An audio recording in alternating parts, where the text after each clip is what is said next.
Anda berikan dua alat bukti yang direkayasa. Kondom, spiral, atau pil adalah alat kontrasepsi untuk menjarangkan kelahiran. Enggak. Alat bukti yang saya bilang tadi mana yang rekayasa? Popok bayi dan pakaian lainnya harus selalu bersih. Selain itu, bayi harus disetrum.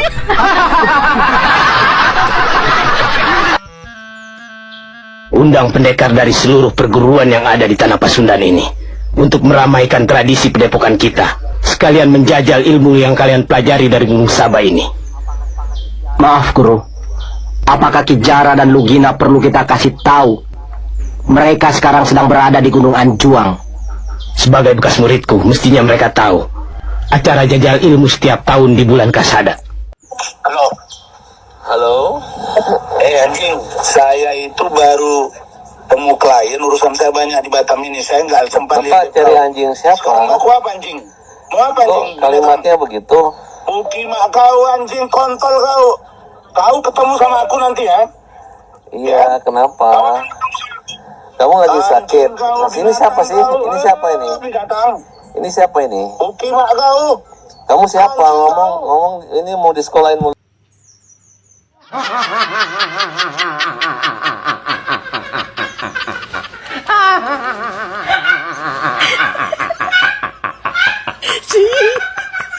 Klasifikasi pengacara hakim dari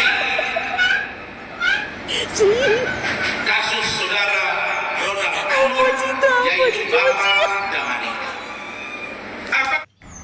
Wong kok ngene kok dibanding ke saing ke ya mesti salah tak oya aku yo mampu mung tak kuatku mencintaimu.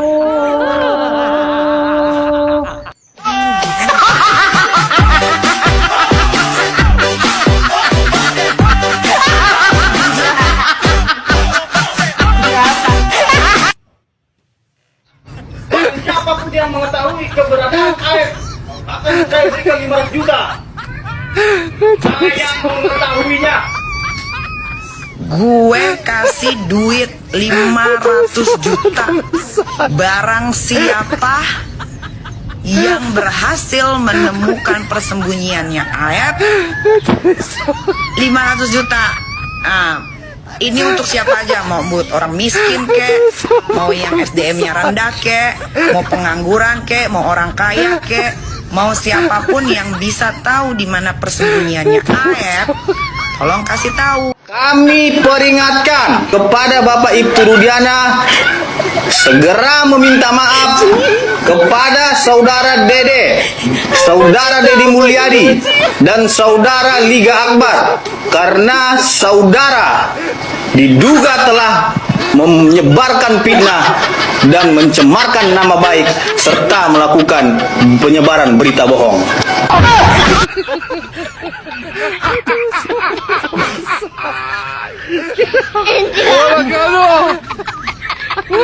Awang-awakmu kan wis tak kandhani, ojo HP-an terus. Wong wadon bendina dolanan HP terus ora tau liren. Nanti lali masak, lali ngomong anak. Gak suka aku. Tinggal sisan.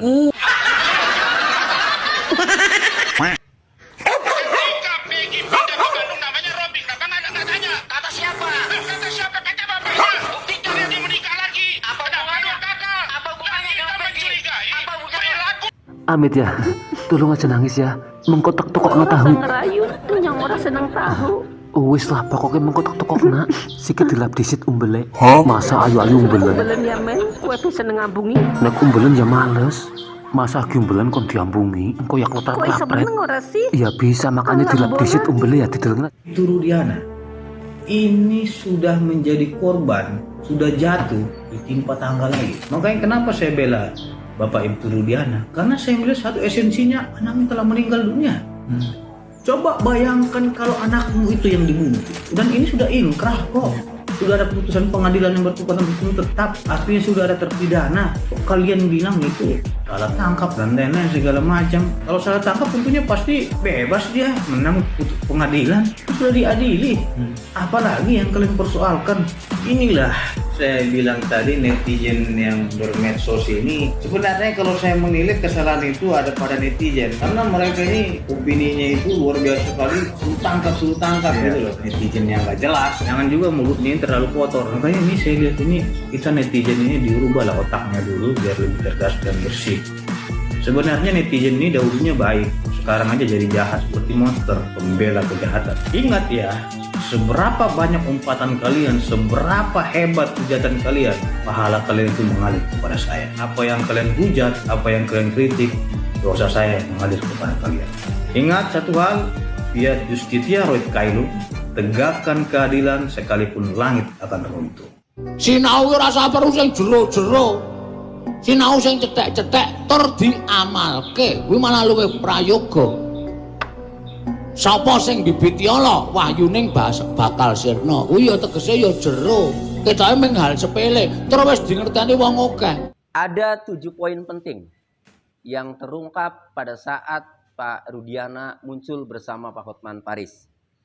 Apa saja 7 poin itu? 1. Mengenai munculnya nama-nama para terpidana.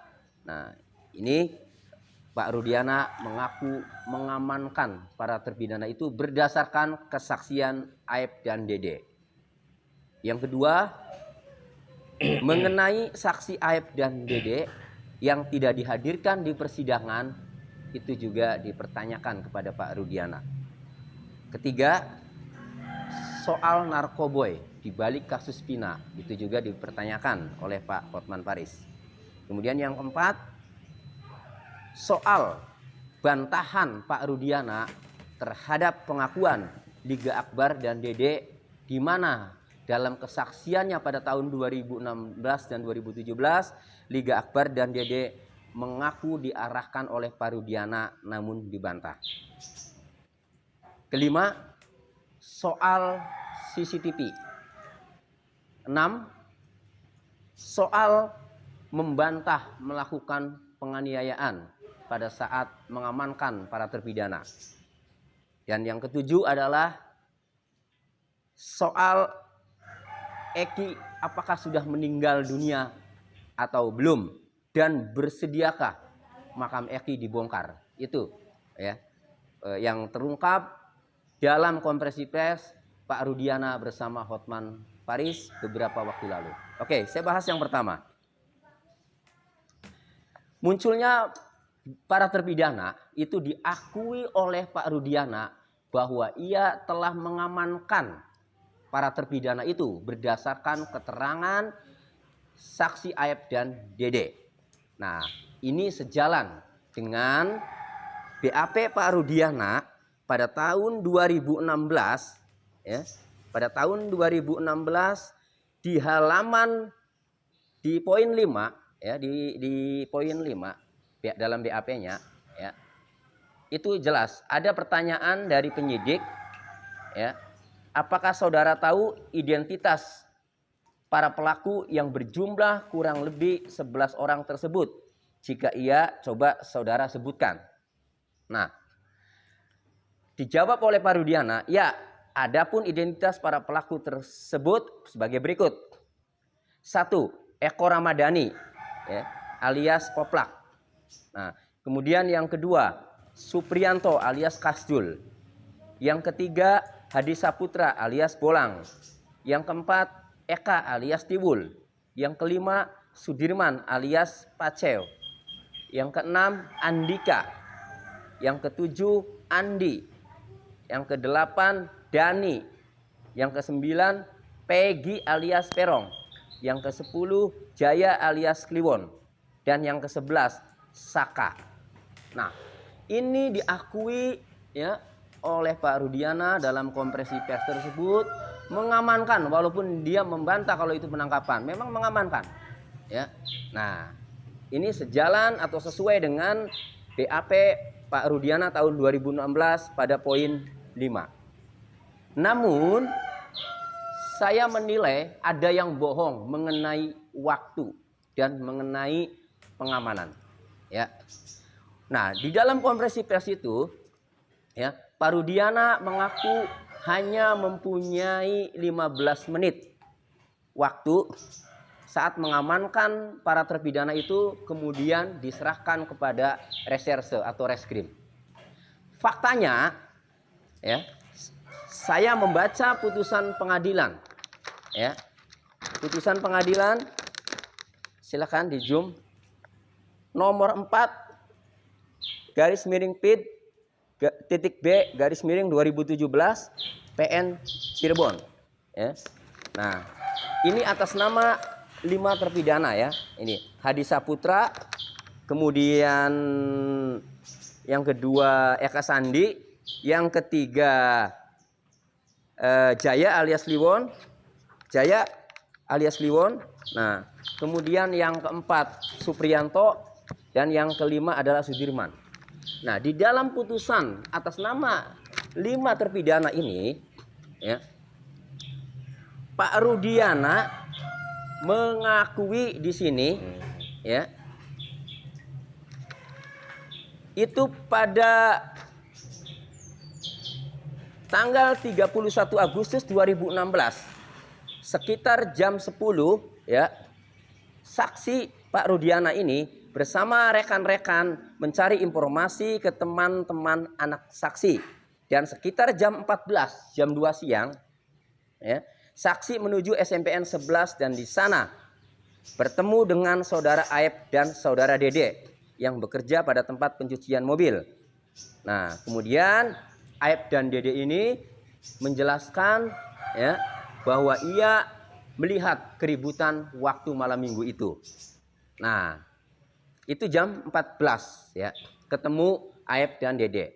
Nah, kemudian Pak Rudiana meninggalkan nomor handphone kepada Aep agar dikabari kalau orang-orang itu sudah muncul atau sudah ada di tempat tersebut.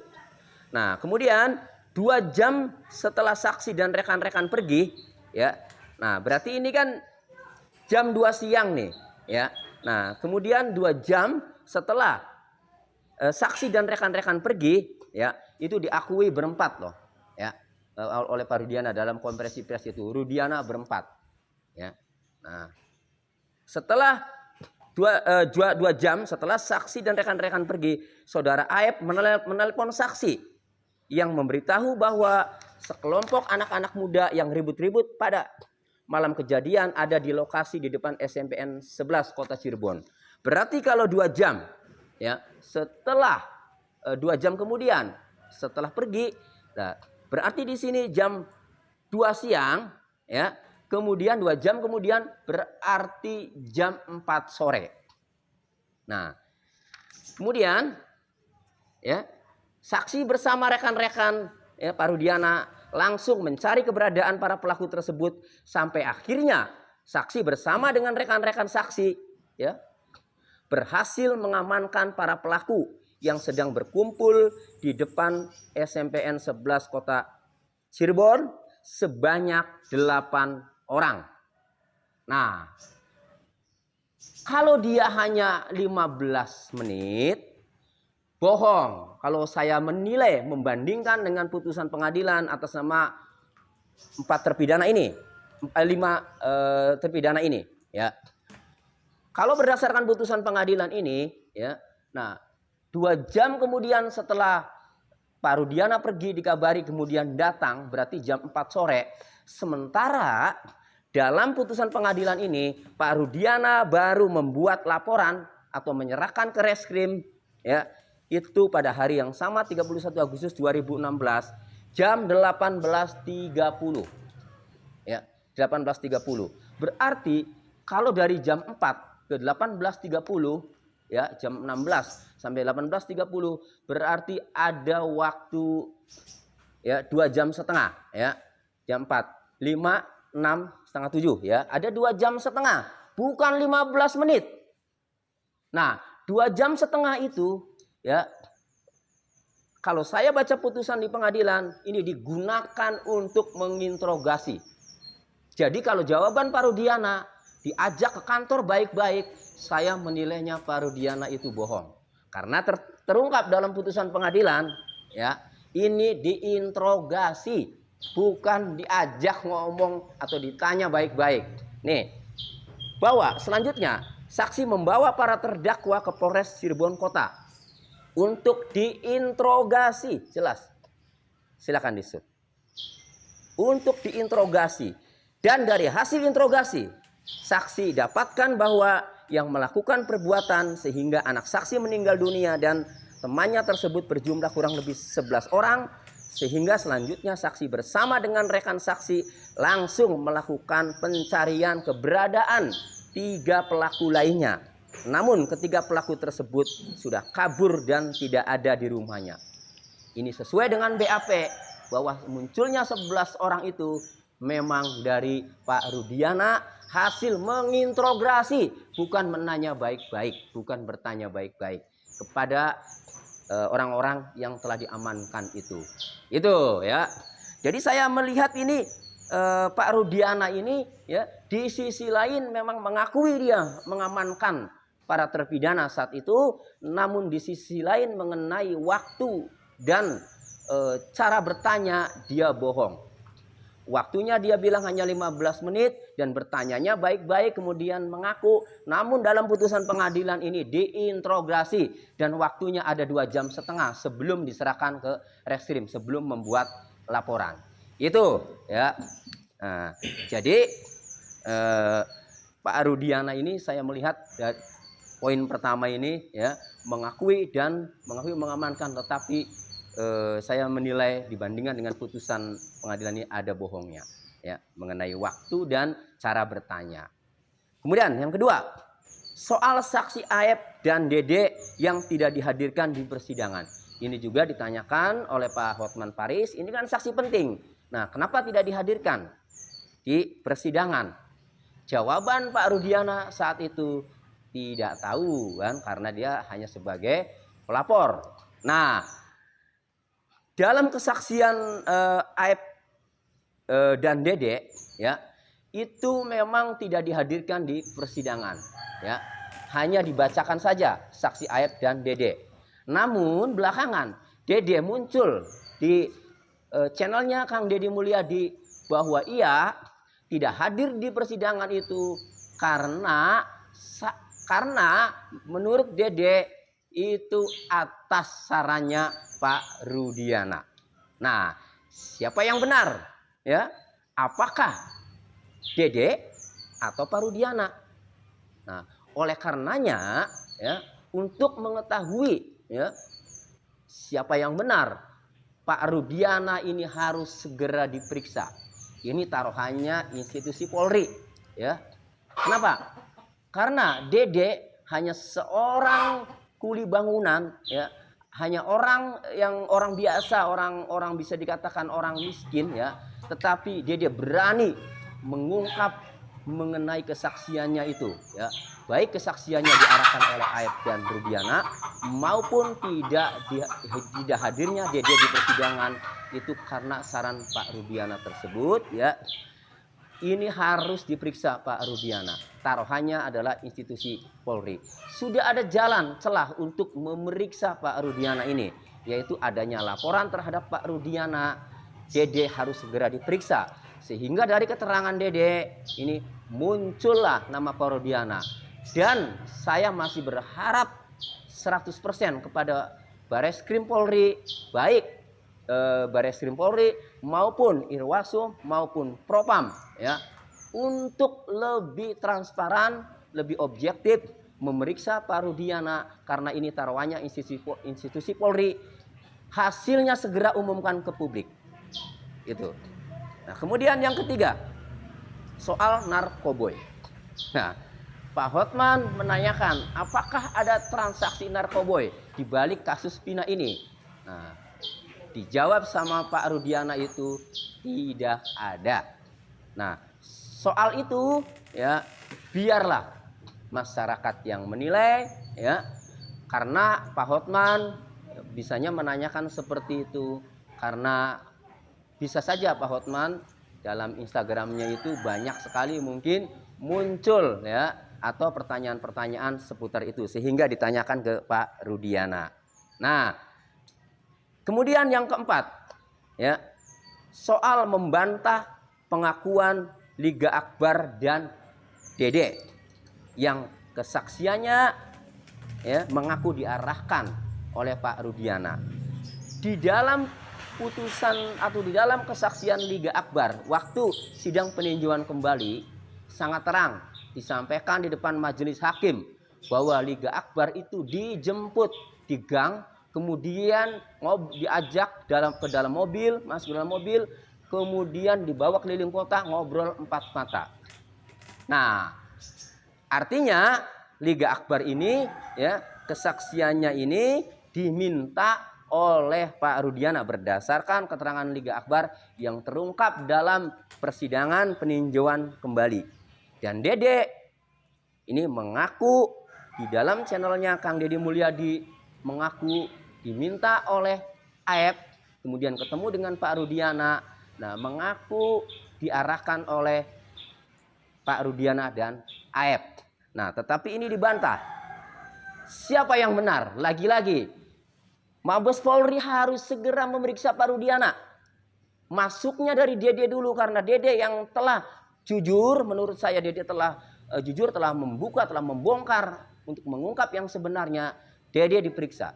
Hasil pemeriksaan Dede sebagai jalan untuk memeriksa Pak Rudiana.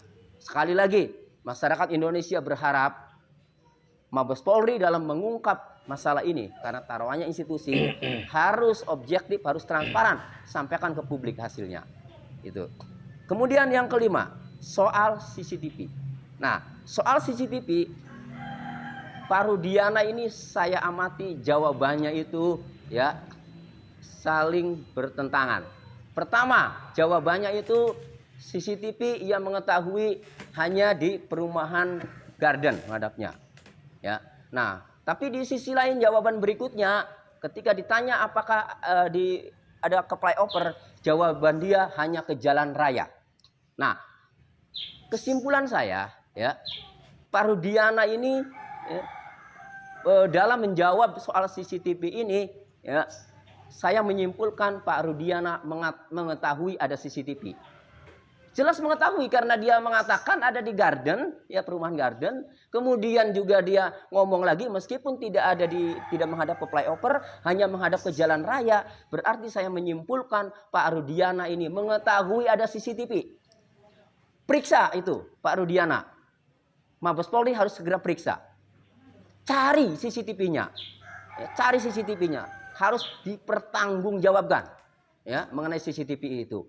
Mengenai CCTV itu ya jelas kenapa CCTV itu ada dan diakui oleh Pak Rudiana juga ya bahwa CCTV itu pada intinya ada, hanya tidak menghadap ke flyover. Berarti ada. Ini sesuai dengan putusan pengadilan ya atas nama para terpidana ini, yaitu dari kesaksian Dodi Irwanto ya, Dodi dan Gugun Gumilar yang mengatakan bahwa mereka telah mengecek CCTV di lokasi kejadian namun belum dibuka. Pertanyaannya, masa sih belum dibuka?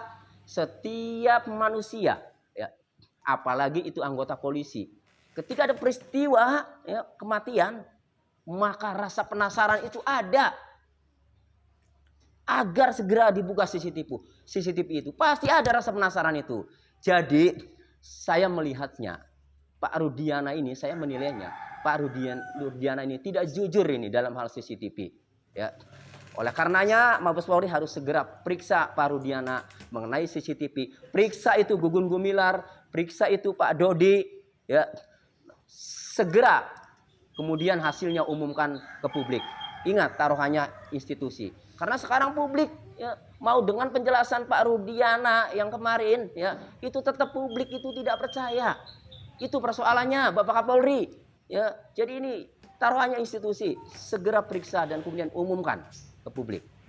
Kemudian keenam, ya, ini soal membantah melakukan penganiayaan. Kita semua tahu banyak beredar foto waktu 2016 ada 6 foto yang diduga para terpidana saat itu kondisi fisiknya itu pada tidak wajar ya, mukanya pada bengap dan hal itu juga ya sejalan ya disampaikan oleh saksi Aldi Renaldi dalam kesaksiannya di sidang peninjauan kembali saka tatal bahwa mereka termasuk Aldi ya itu saat diamankan ya itu dilakukan penyiksaan, kemudian diinjak-injak, kemudian disundutin rokok, sampai yang paling biadab, yaitu diminumi air kencing segelas gedean. Ini luar biasa. Apakah ada Pak Rudiana ya saat melakukan penyiksaan itu? Apakah Pak Rudiana terlibat? Hal itu ditanyakan oleh Pak Hotman Paris kepada Pak Rudiana. Namun jawaban Pak Rudiana membantah. Ia tidak melakukan penganiayaan. Nah, apakah Pak Rudiana jujur? Ada waktu 2,5 jam, anaknya kemudian meninggal, bapaknya itu wajar emosi. Apakah percaya Pak Rudiana tidak melakukan kekerasan saat mengamankan para terpidana itu? Hanya Mabes Polri yang bisa mengungkap ini. Mabes Polri lagi-lagi ini taruhannya institusi. Karena masyarakat tidak percaya atas penjelasan Pak Rudiana itu. Oleh karenanya ya Mabes Polri harus segera periksa Pak Rudiana ya. Jalannya sudah ada, yaitu Pak Rudiana sudah dilaporkan ya. Segera periksa Pak Rudiana ya. Kemudian hasilnya umumkan ke publik. Ini taruhannya institusi Polri, Bapak Kapolri. Oke, kemudian yang ketujuh, soal Eki meninggal apa belum dan bersediakah makam Eki dibongkar untuk dilakukan tes DNA ya. Nah, pertanyaan ini ya pada intinya ya inilah pertanyaannya Pak Hotman Paris kepada Pak Rudiana.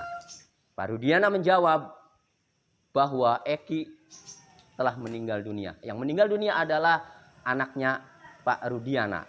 Sampai ia bersumpah, mati 7 turunan kalau saya bohong. Pak Rudiana, manusia semua bakal mati.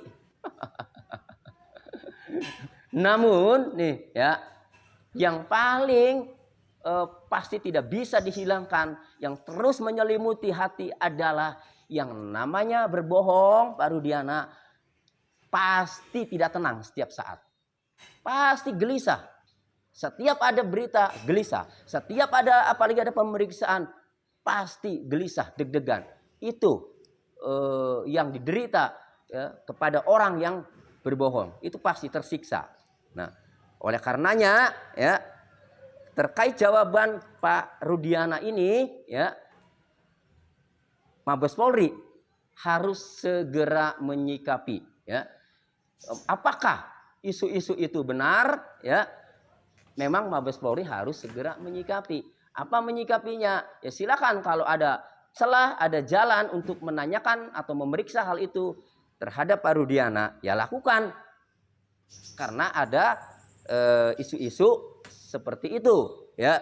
Nah, kemudian saya melihat ketika Pak Hotman Paris menanyakan apakah bersedia makam Eki itu dibongkar, Pak Rudiana menjawabnya ragu. Jadi saya menilai Pak Rudiana menjawabnya ragu ya. Nah, kecuali katanya kan untuk kepentingan penyidikan. Nah, oleh karenanya ya di sini Mabes Polri lah yang mempunyai kewenangan ya. Mabes Polri ini kan telah mengasistensi dan telah turun ya ke Cirebon, sudah memintai keterangan ya banyak saksi dan sudah mengungkap ya percakapan BBM tahun 2016 ya, BBM mengenai komunitas motor ya. Oleh karenanya ya Mabes Polri harus segera menuntaskan kasus ini. Masyarakat masih menaruh harapan besar kepada Mabes Polri untuk segera menuntaskan kasus ini ya. Sudah bagus melakukan penyelidikan dari nol ya. Dan saya yakin Mabes Polri ini ya, penyidiknya cerdas-cerdas, pinter-pinter, alatnya canggih ya. Buktinya BBM tahun 2016 saja ya, grup BBM itu sudah berhasil diungkap ya. Tinggal ya, saya melihatnya ini tinggal keseriusan Mabes Polri, keberanian Mabes Polri untuk membongkar semuanya. Ini taruhannya institusi Polri. Sekali lagi Bapak Kapolri, tolong hasil penyelidikannya ya, kemudian terus tuntaskan, kembangkan sampai terungkap kejadian apa tahun 2016. Apakah pembunuhan ataukah kecelakaan lalu lintas? Kalau pembunuhan, siapa pelaku yang sebenarnya? Kami masyarakat Indonesia mendukung langkah-langkah yang dilakukan oleh tim Bareskrim Polri menyelidiki kasus ini dari nol. Kami mendukung tim Bareskrim Polri yang menyelidiki kasus ini dari nol, dan kami mendukung Bapak Kapolri, kami mendukung Bapak Kabareskrim agar kasus ini terungkap secara benar apa yang terjadi tahun 2016, karena masyarakat atas penjelasan-penjelasan Pak Rudiana itu ya, tidak percaya, dan ini taruhannya institusi Polri. Semangat terus Bapak Kapolri, Bapak Kabareskrim, dan tim yang turun langsung memintai keterangan saksi-saksi ke Cirebon. Semangat terus, jaya selalu. Jadi guys, sorotan terhadap kasus Vina ini begitu sangat mencuri perhatian publik. Yang paling sering spesifik kita perhatikan itu adalah bagaimana para penegak hukum, bahkan juga tanggung jawab dari Kapolri dan juga Kabareskrim di dalam penyelidikan dan membuka fakta dari kasus ini memang begitu sangat sulit, karena dramanya itu begitu sangat cantik dipermainkan.